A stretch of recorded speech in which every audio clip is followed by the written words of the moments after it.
ನಿನ್ನೊಳಗೂ ನೀನೇ ಹೊಕ್ಕು ನಿನ್ನ ನೀನೇ ಕಂಡು ನೀನು ನೀನಾಗು ಗೆಳೆಯ ದ ರಾ ಬೇಂದ್ರೆ. ಹೆಲೋ, ಶುಭೋದಯ. ನನ್ನ ಹೆಸರು ಪ್ರಿಯಾ. ಇವತ್ತು ಎಕ್ಸಾಮ್ ಡೇ. ಬಟ್ ಬೆಳಗ್ಗೆ ಎದ್ದು ಓದ್ಕೊಳ್ಳೋ ಕ್ಯಾಂಡಿಡೇಟ್ ನಾನಂತೂ ಅಲ್ಲ.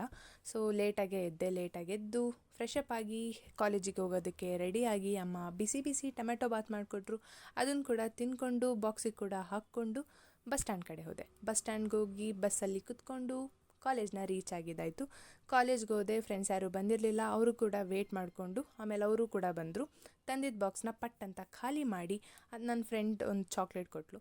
ಆ ಚಾಕ್ಲೇಟ್ನ ನಾವೆಲ್ಲರೂ ಕಿತ್ತಾಡ್ಕೊಂಡು ಬೇರೆ ತಿಂದ್ವಿ.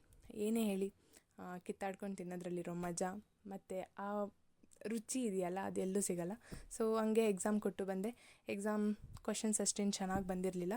ಬಟ್ ಸ್ಟಿಲ್ ಪಾಸ್ ಆಗ್ತೀವಿ ಅನ್ನೋ ಒಂದು ನಂಬಿಕೆ ಮೇಲೆ ನಮ್ಮ ಬೇಲ್ಪುರಿ ಡೇಟಿಗೆ ಬಂದ್ವಿ. ಇವರಿಬ್ಬರು ಫ್ರೂಟ್ಸ್ ತಿಂತಿದ್ರು ಹೆಲ್ತಿ ಅಂತ. ನಾವು ಇದು ಕೂಡ ಹೆಲ್ತಿ ಅಂತ ಬೇಲ್ಪುರಿ ತಿಂದ್ಕೊಂಡು ಮನೆಗೆ ಬಂದು ಬಿಸಿ ಬಿಸಿ ಕಾಫಿನ ಕುಡಿದೆ.